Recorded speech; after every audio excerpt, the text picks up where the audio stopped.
was a special holiday on the island of Sodor. Bertie the bus was working harder than ever before.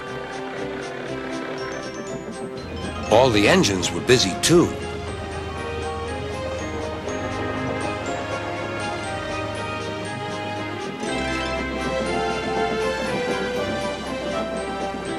Duck was waiting for his next journey. Near him stood a red bus, but he didn't look friendly like Bertie. The bus growled as he gazed at the happy passengers. "Stupid nonsense," he grumbled. "I wouldn't have brought them if I'd known. I'd have had a breakdown or something." "I'm glad you didn't," smiled Duck. "You'd have spoiled their fun." "Bah! Enjoyment is all you engines live for. One day railways will be ripped up." Duck felt shocked at such an idea.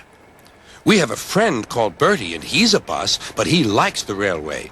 Sometimes he teases us about it, but he'd never want to see it ripped up." "Huh!"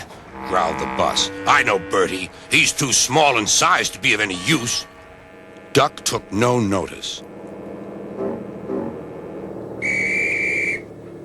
"That bus is silly," he thought, as he steamed away. At the junction, Duck told Oliver all about him. "I call him Bulgy," chuckled Oliver, and then he puffed happily away.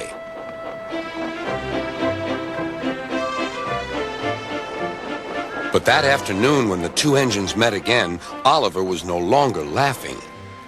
"Bulgy's friend has come," he said. "He's rude, too. He's taking Bulgy's passengers home and leaving Bulgy free to steal ours." "But he can't," objected Duck.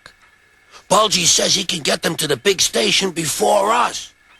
"Rubbish," replied Duck. "It's much farther by road." "Yeah," continued Oliver, "but Bulgy says he knows a shortcut."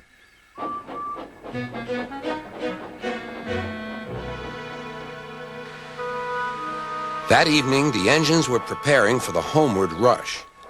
"Where are the passengers?" they wondered. "Look!" shrilled Oliver. "Look at Bulgy! He's a mean scarlet deceiver." Bulgy was wearing a large sign saying "Railway Bus." "Yeah, boo snubs," he jeered as he roared away. "Come on," puffed Duck to his coaches. "Let's see what he's up to."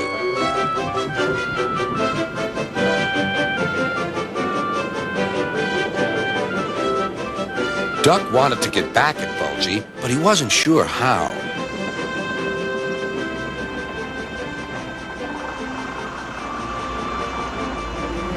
Then, in the distance, Duck saw a man waving a red flag. That meant danger.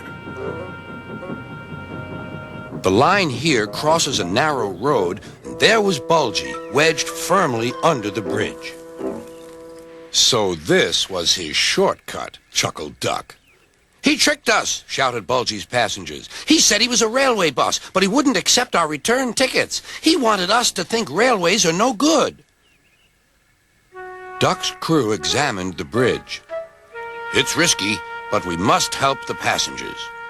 "Passengers are urgent," agreed Duck. Duck slowly and carefully set off across the bridge. Bulgy wailed as he felt the bridge quiver. "Oh! Oh!"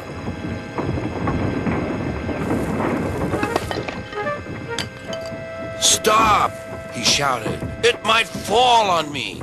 "That would serve you right for telling lies," said Duck, but the bridge didn't collapse. Duck made good time, and all the passengers caught their trains.